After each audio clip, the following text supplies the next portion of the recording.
ప్రస్తుతం మనతో పాటు వెలగపూడి వీర వెంకట సత్యనారాయణ చౌదరి గారు ఉన్నారు. రాహుల్ గాంధీ గారు వచ్చినప్పుడు సో మీరు చేసిన హడావిడి అంతా ఇంత కాదండి, ఎక్కడ చూసినా కూడా మొత్తం మీ ఫ్లెక్సీలు మీ బ్యానర్లు అంతా హల్చల్ చేయడం అనేది జరిగింది. ప్రభుత్వం అంటే ఇప్పుడు గుర్తించట్లేదా లేకపోతే గుర్తిస్తా అని చెప్పేసి అన్నదా? కార్యకర్తల్ని నాయకుల్ని చూడాలి, చూడకపోతే ఏమైందంటే పార్టీ నిర్వీర్యం అయిపోతుంది. వాళ్ళు కూడా వీళ్ళు చూసుకునే అవకాశం కల్పిస్తారనే ఆశాభావంతో ఉన్నారు అంతే. ఎట్లా సార్ హైదరాబాద్ లో కాంగ్రెస్ పరిస్థితి? అంటే గత ఎన్నికల్లో చూసుకున్నట్టయితే 0 స్థానాలు రావడం అనేది జరిగింది. నెక్స్ట్ ఎలక్షన్స్ వస్తున్నాయి. బీఆర్ఎస్ బీజేపీ అనేది బీజేపీ కూడా అక్కడ 10 ఏళ్ళు అక్కడ అధికారంలో ఉంది, ఇక్కడ బీఆర్ఎస్ కూడా 10 ఏళ్ళు అధికారంలో ఉన్నారు. కాబట్టి ఆ టైంలో ఇప్పుడు మాకు కొద్దిగా వీక్ గా ఉంది మా పార్టీ. హైదరాబాద్ లో నెక్స్ట్ గెలుస్తారు అనుకుంటున్నాను. గెలుస్తాం పక్కా, గెలుస్తాం. కాన్ఫిడెన్స్ ఉంది. అంటే ఇప్పటివరకు ఏం పథకాలు సరిగ్గా రాలేవు. ప్రభుత్వం వచ్చిన తర్వాత భూములు అమ్ముతాయి కానీ కాంగ్రెస్ ప్రభుత్వం అడుగు ముందర వేయలేదు. భూమి లేకుండా అసలు ఏం చేయలేంగా మనం. హైదరాబాద్ లో చూసుకుంటే జనసేన కావచ్చు, టీడీపీ కావచ్చు, బీజేపీ 3 కలిసి పోటీ చేస్తే గతంలో చూసినాం 2014లో 15 స్థానాలు గెలవడం అనేది జరిగింది. వాళ్ళు 3 వస్తే జిహెచ్ఎంసీ మళ్ళీ వీళ్ళ కైవసం అవుతుందని చెప్పేసి అనుకోవచ్చా? ఇంతకుముందు 2018లో వచ్చిందని 26లో వచ్చే జిహెచ్ఎంసీ ఎలక్షన్ కూడా అట్లాగే మొత్తం పోలరైజ్ అవుతుంది అనేది తప్పు. కాంగ్రెస్ పార్టీ నేషనల్ చాయిసెస్ ఉన్నాయనుకోవచ్చు. డెఫినెట్ గా ఉంటాయిగా. ఇప్పుడు నేషనల్ పార్టీకి మంచి అవకాశం ఉంటుంది, ఎందుకంటే బీజేపీ చేసిన తప్పుల్ని మేము తప్పితే నేషనల్ లెవెల్లో ఇంకో పార్టీ తీసుకెళ్ళలేదు. నమస్తే, వెల్కమ్ టు తెలంగాణ వెలుగు. నేను మీ రాజు. నమస్తే చౌదరి గారు, వెల్కమ్ టు తెలంగాణ వెలుగు అండి. సో కాంగ్రెస్ పార్టీ ఇప్పుడు ప్రజెంట్ చూసుకున్నట్టయితే ఏమంటారు, కేబినెట్ విస్తరణ ఒకటి మెయిన్ గా జరుగుతుంది. తర్వాత కార్యకర్తలకు పెద్దపీట వేస్తామని చెప్పేసి కూడా చెప్తున్నారు. దానికి సంబంధించి కూడా ఢిల్లీకి వెళ్తున్నారు. సో ఆ టైంలో మనం కలిసినప్పుడు హాస్య జోడో యాత్రలో అండ్ రాహుల్ గాంధీ గారు వచ్చినప్పుడు కుకట్పల్లి కావచ్చు, షేరింగపల్లి, భారత్ జోడోలో సో మీరు చేసిన హడావిడి అంతా ఇంత కాదండి, ఎక్కడ చూసినా కూడా మొత్తం మీ ఫ్లెక్సీలు మీ బ్యానర్లు అంతా హల్చల్ చేయడం అనేది జరిగింది. సో ఏ సార్ మరి ఎందుకు ప్రభుత్వం అంటే ఇప్పుడు గుర్తించట్లేదా లేకపోతే గుర్తిస్తా అని చెప్పేసి అన్నదా? త్వరలో కష్టపడ్డ కార్యకర్తలకు మంచి రోజులు వస్తాయి. అది నేను ఆ రోజు రాహుల్ గాంధీ గారి ప్రోగ్రామ్ లో మీడియా కమిటీ కన్వీనర్ గా పనిచేశాను. ఓకే. సో వారు దాదాపు 15 రోజులు తెలంగాణ మొత్తం పాదయాత్ర చేశారు. ఆ పాదయాత్రలో నేను ఆల్మోస్ట్ అన్ని జిల్లాలని కవర్ చేశాము ఆయన పాల్గొన్న రూట్లో. సో దాని గురించి ఇప్పుడు రాహుల్ గాంధీ గారికి పరిచయం చేశారు, రేవంత్ రెడ్డి గారు పిసిసి ప్రెసిడెంట్ గా, మళ్ళీ ఖర్గే గారు వచ్చారు. వాళ్ళతో అందరితో మాకు పరిచయాలు అయితే ఏర్పడినాయి అప్పటి నుంచి. ఓకే. ఆ తర్వాత మేము ఆ తర్వాత హాస్య జోడో చేయమన్నారు. మళ్ళీ రేవంత్ రెడ్డి గారు హాస్య జోడో కార్యక్రమం స్టార్ట్ చేసినప్పుడు ములుగు పోయాము. అక్కడి నుంచి మళ్ళీ ఆయనతో పాటు మళ్ళీ కొంతకాలం ఆయనతో కూడా జర్నీ చేసాము. సో ఇట్లా పార్టీ కార్యక్రమాలు చేసుకుంటూ పోయాం. పార్టీ అధికారంలోకి వచ్చింది. సరే, ఇప్పుడు వచ్చినాక ఇప్పుడు అంటే మనకి 65 మందితో అధికారం ఇచ్చారు ప్రజలు. ఆ 65 మందిలో మరి కొంతమంది ఎమ్మెల్యేలుగా ఎన్నికైనారు, మళ్ళీ వాళ్ళలో కొద్ది మంత్రులు అయ్యారు. ఇప్పుడు మంత్రివర్గంలో ఎక్స్పాన్షన్ లో వాళ్ళలో సీనియర్స్ కుల సమీకరణను బట్టి కొంతమందికి అవకాశాలు కల్పిస్తామని అంటున్నారు. అవి కల్పిస్తారు అనుకోండి. అది పార్టీ, నేనే ఎమ్మెల్యేని కూడా కాదు కాబట్టి ఆ విషయంలో నేను తలదూస్తూ కూడా అంత మంచిది కాదు. సరే, నా విషయం వచ్చేటప్పటికి పార్టీలో ఏం పొజిషన్ అనేది వాళ్ళు పిసిసి ప్రెసిడెంట్ గారు, ఇప్పుడు కొత్తగా ఆయన మహేష్ కుమార్ గారు వచ్చారు, వారు రేవంత్ రెడ్డి గారు. మరి నేను ఆల్రెడీ మొన్న పిసిసి ప్రెసిడెంట్ కూడా అప్లికేషన్ చేశాను. చూసారంటారా కార్యకర్తల్ని నాయకుల్ని చూడాలి, చూడకపోతే ఏమైందంటే పార్టీ నిర్వీర్యం అయిపోతుంది. ఓకే. ఇప్పుడు ఎప్పుడు కూడా అధికారంలో ఉండగా, అధికారం 10 ఏళ్ళు లేదు మాకు.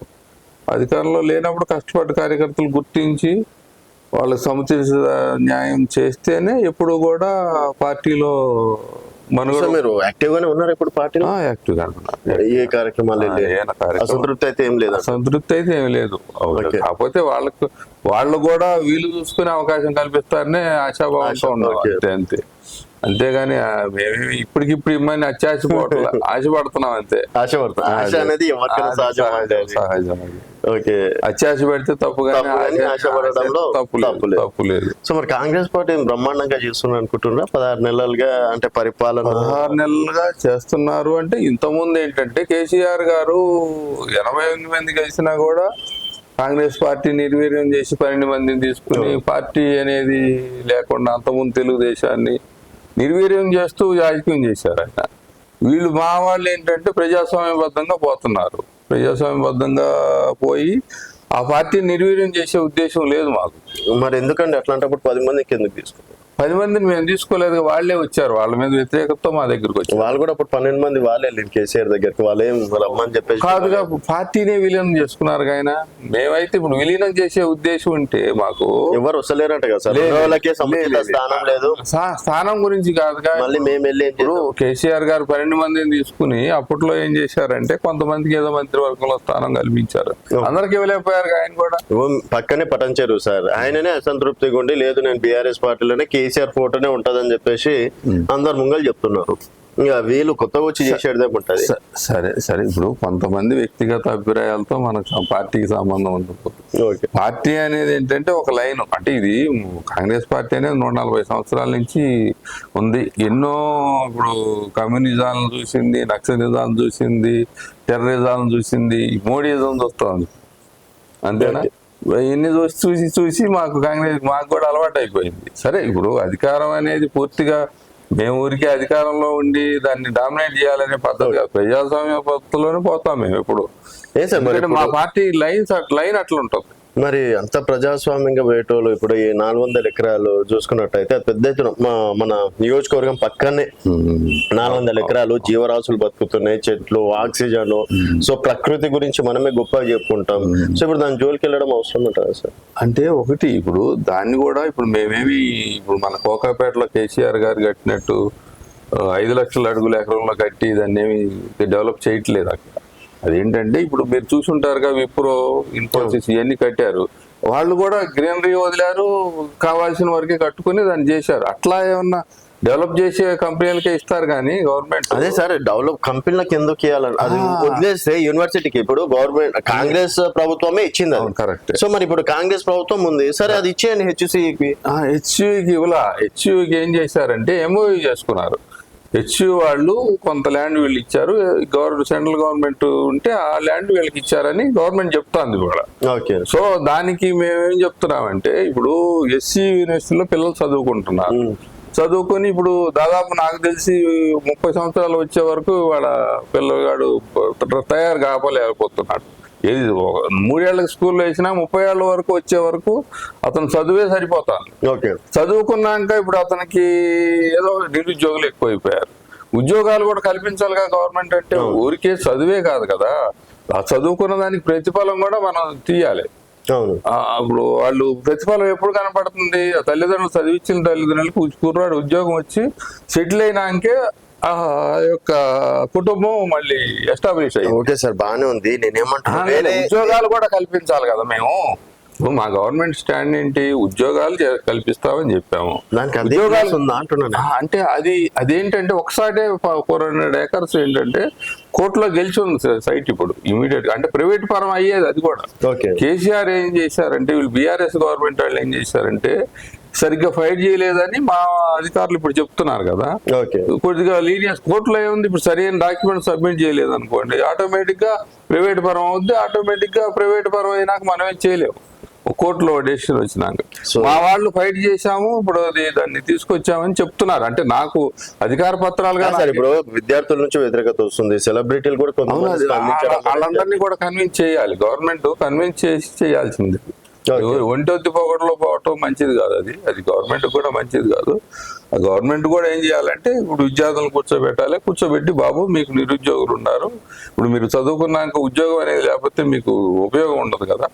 సరే, మీకు ఉద్యోగాలు కూడా కల్పించాలి కాబట్టి మేము ఇప్పుడు ఇటువంటివి చేస్తా ఉంటాం. వాళ్ళు ఏమంటారు సార్, ఇక్కడ వద్దండి, వేరే ప్లేస్ ఉన్నాయి కదా, చాలా ఉన్నాయి కదా గవర్నమెంట్ వేరే. ఇప్పుడు ఇమీడియట్ గా గెలిచింది పొజిషన్ తీసుకుని ఏదో డెవలప్ చేయకపోతే మళ్ళీ ఇంకో కేసులు వెళ్తే అటు ఇటు అయిపోద్ది ల్యాండ్. అది ఓకే. ఇప్పుడు అదేమవుతుందంటే ఇప్పుడు గవర్నమెంట్ స్వార్థం ఏం లేదనుకోవచ్చు. గవర్నమెంట్ స్వార్థం ఏముంటుంది? ఇప్పుడు గవర్నమెంట్ అనేది ప్రజలకు సేవ చేయడానికనే వచ్చాం.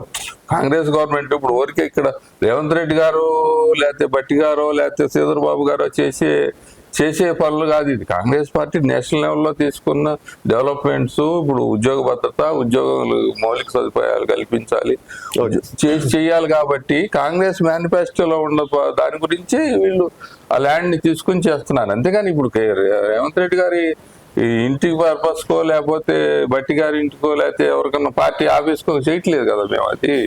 సో ఇప్పుడు అది ఎట్లా సార్ హైదరాబాద్ లో కాంగ్రెస్ పరిస్థితి? అంటే గత ఎన్నికల్లో చూసుకున్నట్టయితే 0 స్థానాలు రావడం అనేది జరిగింది. నెక్స్ట్ ఎలక్షన్స్ వస్తున్నాయి. ముందు మాకు మామూలుగా ఏంటంటే ఇక బీఆర్ఎస్ బీజేపీ అనేది, బీజేపీనేమో కూడా అక్కడ 10 ఏళ్ళు అక్కడ అధికారంలో ఉంది, ఇక్కడ బీఆర్ఎస్ కూడా 10 ఏళ్ళు అధికారంలో ఉన్నారు. కాబట్టి ఆ టైంలో ఇప్పుడు మాకు కొద్దిగా వీక్ గా ఉంది మా పార్టీ. ఇప్పుడు బాగా సంస్థాగతంగా ముందుకు మామూలుగా ఎస్టాబ్లిష్ చేసి దాన్ని ముందుకు తీసుకెళ్దామని అంటే హైదరాబాద్ లో నెక్స్ట్ గెలుస్తారు అనుకుంటున్నాను. గెలుస్తాం కాన్ఫిడెన్స్ ఉంది. చాలా కాన్ఫిడెన్స్ తోనే ముందుకెళ్తాం.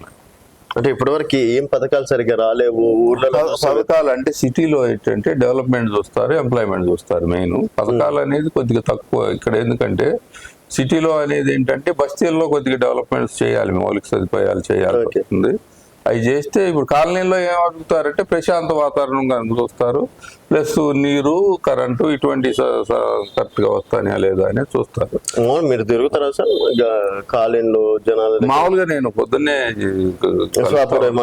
ప్రభుత్వం 2500 ఇస్తాను, 4000 అది కొద్ది బస్తీల్లో అడుగుతున్నారు. అది కొద్దిగా మరి ఇప్పుడు మీరు అన్నట్టు ఇప్పుడు ఆ ల్యాండ్ అనేది డెవలప్ చేసి ఉద్యోగాలు కల్పిస్తే అది ఉద్యోగాలతో మళ్ళీ ఖర్చు పెడతా ఉంటారు. గవర్నమెంట్ కింద రొటేట్ అవుతుంది, గవర్నమెంట్ కూడా ఇన్కమ్ పెరుగుతుంది. భూమి అట్లాగే ఉంది అనుకోండి, ఇప్పుడు ప్రజలకు సౌకర్యాలు కల్పించలేము. అది ఇప్పుడు ఒక ల్యాండ్ అమ్ముతే గానీ కాంగ్రెస్ ప్రభుత్వం ఏం డెవలప్మెంట్ చేస్తుంది ల్యాండ్. అది కాంగ్రెస్ గవర్నమెంట్ ఏం చేస్తారు సార్? ఇప్పుడు ఏంటంటే ప్రభుత్వం వచ్చిన తర్వాత భూములు అమ్ముతే గానీ కాంగ్రెస్ ప్రభుత్వం అడుగు ముందర వేయలేదు అన్న. భూమి లేకుండా అసలు ఏం చేయలేంగా మనం. ఇప్పుడు బీజేపీ గవర్నమెంట్ కాంగ్రెస్ గవర్నమెంట్ అప్పుడు తెలంగాణ ఇచ్చినప్పుడు ITIR 1,00,000 కోట్లు పెట్టి ITIR అనౌన్స్ చేసింది. అసలు ఇంతవరకు ITIR చూసి ఎత్తట్లా వాళ్ళు. కనీసం మేము ఇటువంటి డెవలప్ చేసి ఎంప్లాయ్మెంట్ క్రియేట్ చేయడానికి కూడా మాకు స్వేచ్ఛ లేకపోతే ఎట్లా? ప్రజలు మాకు 5 ఏళ్ళు ఇచ్చారు, సరే మీరు చెప్పండి, మీరు చేయాల్సింది చెయ్యండి. అంతేగా నాకు ఆ పనులు అడ్డుకోవడం తప్పుగా. ఏ పనులు అంటారు? ఇప్పుడు అక్కడికి వెళ్ళి ధర్నాలు చేయటం. ఇప్పుడు మీరు కాదు సార్, ఆడ ఒక అడవి ప్రాంతం, ఎన్నో జీవరాశులు బతుకుతున్నాయి, ఆడ అడ్డుకుంటే అదే నేననేది. అది దానికి ఆల్టర్నేటివ్. ఇప్పుడు ఒకవేళ జీవరాశులు ఉన్నాయనుకోండి, ఫారెస్ట్ లో షిఫ్ట్ చేస్తారు. ఇప్పుడు ఫారెస్ట్ ఏరియా ఉంది కదా ఇప్పుడు మనకి, అది మన మూసీ రివర్ పుట్టిన దగ్గర నుంచి మొత్తం అదంతా కూడా ఫారెస్ట్ చాలా ఉంది మనకి. ఇప్పుడు మన వికారాబాదు అటు చెవెళ్ళ ఏరియాలో మీకు ఇంకా ఫారెస్ట్ చాలా ఉంది. ఇప్పుడు ఒకవేళ కావాలంటే అక్కడ గవర్నమెంట్ ల్యాండ్స్ ఉన్నాయి. అంతేగాని ఇప్పుడు ల్యాండ్ పక్క కట్టేది ఇస్తారంటారు. కట్టకపోతే ఇప్పుడు సిటీలో కట్టకపోతే ఇంకా మిగతా చోట్ల ఎక్కడ మీకు ఎంప్లాయ్మెంట్ క్రియేట్ అవుతుంది? తీసుకెళ్ళి ఎక్కడో ఇచ్చినా కూడా తెలంగాణకి ఏడు ఎంప్లాయ్మెంట్ ఇస్తున్నారు సార్? తెలంగాణకి ఇస్తారు. ఇప్పుడు ఇవ్వకుండా ఎట్లా? ఇప్పుడు ఉద్యోగాలన్నీ కూడా తెలంగాణ వాళ్ళకి ఇచ్చినాయి కదా. మనం ఇప్పుడు దాదాపు 60,000 ఉద్యోగాలు ఇచ్చారు. అంటే ఇంతకుముందు నోటిఫికేషన్ అయినాయే కూడా మా గవర్నమెంట్ వచ్చినాక ఇచ్చినాయి. ఎంప్లాయ్మెంట్ అనేది నోటిఫికేషన్ వాళ్ళు ఇచ్చి ఉండొచ్చు, కానీ ఎంప్లాయ్మెంట్ మేము ఇచ్చాం కదా, ఆర్డర్స్ అనేది మేము ఇచ్చాం. అండ్ ముందు గవర్నమెంట్ మీకు తెలవట్లా. గ్రూప్ 1 పెట్టింది, Group 2 పెట్టింది, Group 4 పెట్టింది. అన్ని లీకులు జిరాక్స్ సెంటర్ లో కూడా జరిగినాయి కదా. ఏ ఒక్క ఎగ్జామ్ సరిగా కండక్ట్ చేయలేకపోయారు. అటు మేము మీ దాని మీద కూడా ఇప్పుడు Group 1 అవినీతి జరిగిందని చెప్పేసి కూడా పెద్ద. అవునా? అంటే అవినీతి వాళ్ళే ఉంటారు, వాళ్ళేం పేపర్ లీకేజ్ చేశారు, వీళ్ళేం మూల్యాంకనం సరిగ్గా చేయలేదని అంటున్నారు. మూల్యాంకనం అది ఆన్లైన్ లో పెట్టి పబ్లిక్ డొమైన్ లోకి వచ్చేస్తుంది. అది మీరు ఏ పేపరు 500 రూపాయలు కట్టిస్తే అది మళ్ళీ మూల్యాంకనం సరిగ్గా చేయకపోతే మీకు చూసుకునే అవకాశం ఉందిగా, చూడొచ్చు. అటువంటి తప్పులేమో జరిగితే సరిదిద్దచ్చు. దాంట్లో ఏమి గవర్నమెంట్ అన్నాక ఊరికే బదనాలు చేయటమే తప్పితే ఇప్పుడు దాన్ని రియాలిటీకి వెళ్ళాలి కదా. అది నేను సో అంటే ఎట్లా ఉంది సార్ ఈ 16 నెలల పాలన? ఎట్లా 16 నెలల పాలన కష్టపడుతున్నారు. కతే ఇప్పుడు ఇంత ముందు ఫామ్ హౌస్ పాలన కన్నా బెటరేగా. ఏమో ఫామ్ హౌస్ పాలన ప్రజాపాలన కన్నా ఫామ్ హౌస్ పాలనే బెటర్ అని Better అంటే- పోల్స్ పెడితే మీ వాళ్ళే కేసీఆర్ కి అవును, మరి అట్లా మేనేజ్ చేసుకున్నారు వాళ్ళ దగ్గర. ఎట్లా మేనేజ్ చేసుకుంటారు సార్ మీ అఫీషియల్? అఫీషియల్ వెబ్సైట్ ఎవరైనా మీరు ఓటింగ్ చేయొచ్చు. ఓటింగ్ చేయొచ్చు కదా. అది వాళ్ళు ఏంటంటే ఓటింగ్ అట్లా చేశారు. ఇప్పుడు సోషల్ మీడియా అంతా కూడా వాళ్ళ గ్రిప్ లో పెట్టుకున్నారు. మీరు ఎందుకు పెట్టుకోలేకపోతున్నారు? ఇక మా కాంగ్రెస్ పాలసీ అది కాదు కదా. మేము సేవ చేయటమే తప్పితే ఊరికే దాన్ని ఏడ సేవ చేస్తాం సార్? అంతా మొత్తం వ్యతిరేకతతో ఉన్నారు జనాలంతా. వ్యతిరేకత అనేది ఇక మీకు ఇంతకుముందు ఆయన ఏంటంటే ప్రజాస్వామ్యంలో వ్యతిరేకత అనేది సహజం. ఓకే. ఇంతకుముందు ఏంటంటే అది ప్రజాస్వామ్యం అనిపించలే నాకు. ఇంతకుముందు బీఆర్ఎస్ 10 ఏళ్ళు పరిపాలించిన గవర్నమెంట్ ప్రజాస్వామ్యబద్ధంగా పరిపాలించిందని నాకు అనిపించలే. ఓకే. అర్థమైంది. మీరు చేస్తుందే ప్రజాపాలన బద్దంగా. మేము అంటే ప్రజాస్వామ్యంలో ప్రజలకు ఇప్పుడు మేము సెక్రటరీకి కూడా సామాన్యుడు వచ్చి ధర్నా చేసేటట్టు ఉంది. నిన్న మొన్న అంతా నిర్బంధాలు పెట్టి సెక్రటరీ హోమ్ గార్డ్ భార్యలను కావచ్చు, తర్వాత పోలీస్ కానిస్టేబుల్ భార్యలని అదే సెక్రటరియట్ గేట్ ముందు అలా అరెస్ట్ చేసారు. అవును, ఇప్పుడు పోలీస్ డిపార్ట్మెంట్ ఇవాళ కొత్తగా పెట్టిన రూల్స్ కాదు కదా అది. వాళ్ళు ఏంటంటే వీళ్ళు రెచ్చగొడితే ఏం చేశారంటే వాళ్ళు కొంతమంది వచ్చి అక్కడ ఏదో ధర్నా చేయడానికి ట్రై చేశారు. అది నేను అనేది ఏంటంటే రెచ్చగొట్టడం వల్ల జరిగి ఇప్పుడు ఇవాళ పబ్లిక్ ఏం చేస్తారంటే సహజం గుర్తించట్లా. ఇప్పుడు ఇంతకుముందు బీజేపీ వాళ్ళు ఏం చేశారు, బండి సంజయ్ గారు మేము అక్కడ మా చైర్మన్ పిలిచేస్తామన్నాడు ఆయన. అక్బరుద్దీన్ గారు వచ్చేమన్నాడు ఇక్కడ ఎన్టీ రామారావు సమాధి అంటే ఈయన ఏం చేశాడు, బండి సంజయ్ గారు ఎన్టీ రామారావు సమాధి సంధించి అట్లా ఆ తెలుగుదేశం వాళ్ళ ఓట్లన్నీ కూడా అట్లా క్యాప్చర్ చేశారు. వాళ్ళకి 48 వచ్చినాయి, మాకేమి రాలా. కిందసారి జిహెచ్ఎంసీలో ఒకటో రెండో వచ్చినాయి. అది కూడా ఏదో వచ్చినాయి అంటే ఇక తర్వాత రెండోసారి బై ఎలక్షన్ వచ్చింది ఒకటి. 3 అంటే విజయారెడ్డి గారు వచ్చినా 3 అయింది. లేదు సార్, ఫస్ట్ 2 గెలిచింది, తర్వాత బై ఎలక్షన్స్ లో 1 గెలిచింది, 3 గెలిచింది. అంతే ఏదైనా కానీ 3 గెలిచింది. సో అది 3కే పరిమితం అయ్యాం మేము. వాళ్ళకి పార్టీ ఏంటి అసలు? అంత ముందు అసలు ఏమీ లేదు కదా పార్టీ. లేని పార్టీ కేవలం రెచ్చగొట్టడం వల్లే ఓట్లు వచ్చినాయి. అది ప్రజలు గ్రహించాలి. మీరు రెచ్చగొట్టే వాళ్ళని పక్కన పెట్టి నిజంగా ఎవరు పనులు చేస్తున్నారో వాళ్ళని గుర్తిస్తే ఏమైందంటే ఎప్పుడు కూడా మీకు ప్రజాస్వామ్యంగా అంటే ఎవరికైనా మంచిది అది. ఇప్పుడు రెచ్చగొట్టడం వల్ల ఇప్పుడు రెచ్చగొట్టడం వల్ల ఓట్లు వస్తే ఏం చేస్తారు, మళ్ళీ ఎలక్షన్ టైంలో మళ్ళీ రెచ్చగొట్టమే స్టార్ట్ అవుతాయి. ఇప్పుడు వాళ్ళు ఏం జరిగింది అక్బరుద్దీన్ గారు బాగానే ఉన్నాడు, బండి సంజయ్ గారు బాగానే ఉన్నాడు. ఇప్పుడు ఒకవేళ టీడీపీ తెలంగాణలో ఎంటర్ అయితే ఏ సార్ పరిస్థితి? టీడీపీ ఎంటర్ అయితే ఏ పార్టీకి ప్లస్ ఏ పార్టీకి? అది మనం ఇప్పుడు ఆలోచించాలి. ఆ రోజు ఇప్పుడు టీడీపీ, బీజేపీ, జనసేన ఇవన్నీ కూడా మరి కలిసినాయి అనుకోండి, అప్పుడు మా స్టాండ్ అనేది మా పార్టీ స్టాండ్ తీసుకుంటుందో చూసి దాని ప్రకారం మేము ముందుకెళ్తాం. అంటే ఒక కాంగ్రెస్ కి మైనస్ అంటారా? కాంగ్రెస్ కి మైనస్ ప్లస్ అనేది ఇప్పుడు కాంగ్రెస్ అసలు టీడీపీ పుట్టిందే కాంగ్రెస్ కి వ్యతిరేకంగా. అవును, అసలు ఫస్ట్ టీడీపీ కాంగ్రెస్ మీద ఫైట్ చేసింది. మళ్ళీ టీడీపీ తోటే కలిసింది 2018లో. 2018లో కలవటానికి ఒకటే కారణం ఏంటంటే అదేదో మహాకూటమి మీద అన్ని పెట్టుకుని అన్ని పార్టీలు కలిశారు.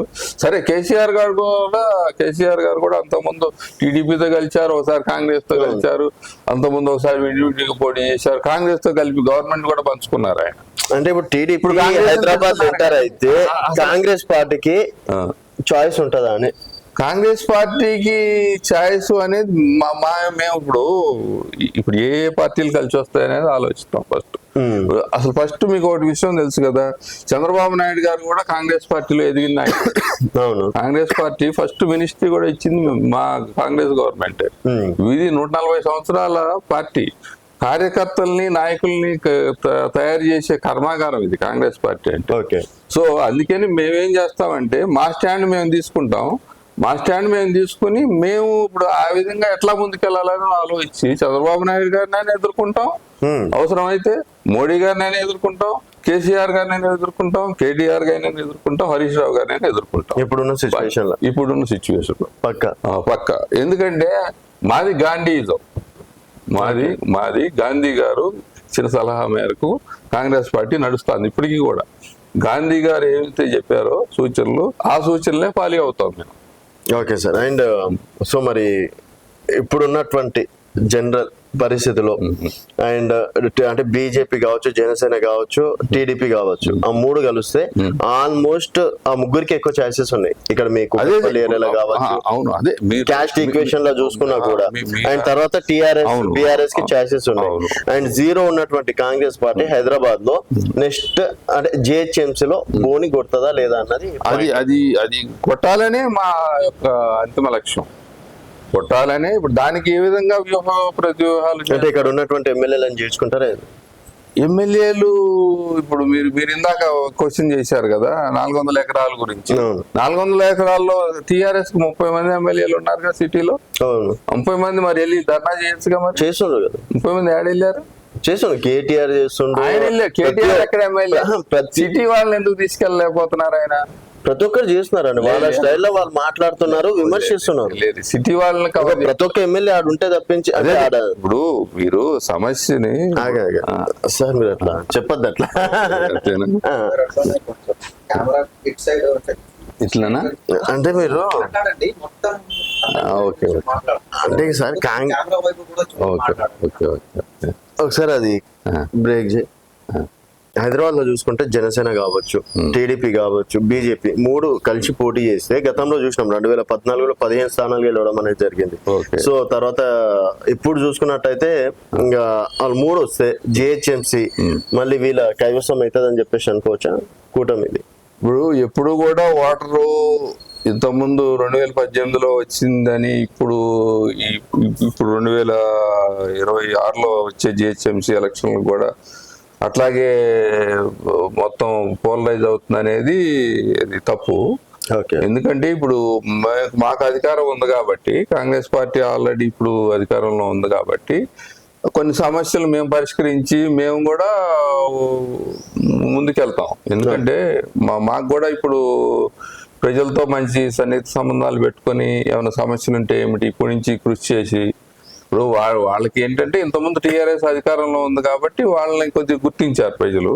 ఇప్పుడు మాకు ఇంకా 3 ఏళ్ళు అధికారం ఉంటుంది. ఇంకా ఇప్పుడు జిహెచ్ఎంసీ అయిపోయినాక కూడా అధికారంలో ఉంటాం కాబట్టి వాళ్ళ సమస్యలను గుర్తించి మేము కూడా వాళ్ళకి ఇక్కడ ఎమ్మెల్యే మళ్ళీ రాబోతున్నారా సార్ కాంగ్రెస్ పార్టీలోకి? కుకట్పల్లి కావచ్చు, లింగంపల్లి ఎమ్మెల్యే గారు వచ్చారుగా ఆల్రెడీ.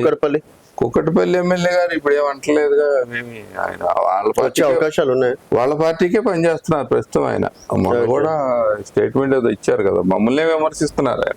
ఓకే, మాకు వచ్చే అవకాశాలు ఇంతవరకు త్వరలో 10 మంది వస్తున్నారు, 20 మంది వస్తున్నారు అంటే అది మామూలుగా వాళ్ళందరూ వచ్చినప్పుడు ఆలోచించాల్సిందే తప్పితే ఇప్పుడు మనం ముందుగా కామెంట్ చేయడం కూడా మంచిది కాదు.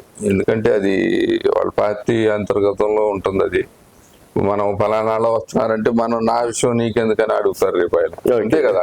అది మనం ఆయన్ని విమర్శించడం, ఆయన్ని ఇప్పుడు ఆయన లేని వ్యక్తిని మనం ఇప్పుడు గురించి చర్చించుకున్నాం అనుకోండి, రేపు ఆయనే అడుగుతారు నీకెవరు చెప్పారు అని. జమిలీ ఎలక్షన్స్ వస్తే అంటే కాంగ్రెస్ పార్టీ నేషనల్ చాయిసెస్ ఉన్నాయనుకోవచ్చు. డెఫినెట్ గా ఉంటాయి కదా. ఇప్పుడు నేషనల్ పార్టీకి మంచి అవకాశం ఉంటుంది. ఎందుకంటే బీజేపీ చేసిన తప్పుల్ని మేము తప్పితే నేషనల్ లెవెల్లో ఇంకో పార్టీ తీసుకెళ్ళలేదు. ఇప్పుడు ఈ ప్రాంతీయ పార్టీలు ఏంటంటే ఇవాళ ఒక స్టాండ్ ఉంటాయి, రేపు ఒక స్టాండ్ ఉంటాయి, కానీ మాకు అట్లా ఉండదుగా. ఇప్పుడు ప్రాంతీయ పార్టీలు ఈ ప్రాంతం వరకే. ఇప్పుడు బీఆర్ఎస్ అని చేంజ్ చేసుకున్నా బీఆర్ఎస్ అని చేంజ్ చేసుకున్నా కూడా ప్రజలు వారిని గుర్తించలేకపోతున్నారు. ఎందుకంటే మహారాష్ట్రలో వెళ్ళారు, అట్లాగే ఆంధ్రప్రదేశ్కి వెళ్ళారు, వాళ్ళు ఎలక్షన్ చేశారు, మరి ఎక్కడా కూడా వాళ్ళు కొన్ని ఓట్లు కూడా సాధించలేకపోయారు. జాతీయ పార్టీగా గుర్తింపు కూడా రాదు నాకు తెలిసి. ఇప్పుడు బీఆర్ఎస్ అనే దానికి జాతీయ పార్టీ కూడా గుర్తింపు రాదు. ఒక మీకు ఆయన ఆప్ పార్టీ అనే దానికే జాతీయ గుర్తింపు ఉంది, కానీ మిగతా ఈ బీఆర్ఎస్ కి ఇంతవరకు జాతీయ గుర్తింపు కూడా రాకపోవచ్చు. ఎందుకంటే ఇప్పుడు ఎలక్షన్స్ 2-3 ఎలక్షన్స్ అయినాక ఇన్ని ఓట్లని రాకపోతే వాళ్ళకి గుర్తింపు ఉండదు. సో ఏమంటారు సార్ ఫైనల్? కాంగ్రెస్ పార్టీ అనేది డెఫినెట్ గా మేము గట్టిగా అందరం కార్యకర్తల్ని మళ్ళీ నాయకుల్ని అందరం సమన్వయపరుచుకొని పార్టీ సిద్ధాంతాలకు అనుగుణంగా మా సిద్ధాంతాలే మమ్మల్ని గెలిపిస్తాయి. అది కాన్ఫిడెన్స్ ఉంది మాకు పక్క. Okay sir, thank you sir, thank you so much. So ఇది వీర వెంకట సత్యనారాయణ చౌదరి గారితో స్పెషల్ చిట్ చాట్. మరొక గెస్ట్ మళ్ళీ కలుద్దాం. చూస్తూనే ఉండండి తెలంగాణ వెలుగు.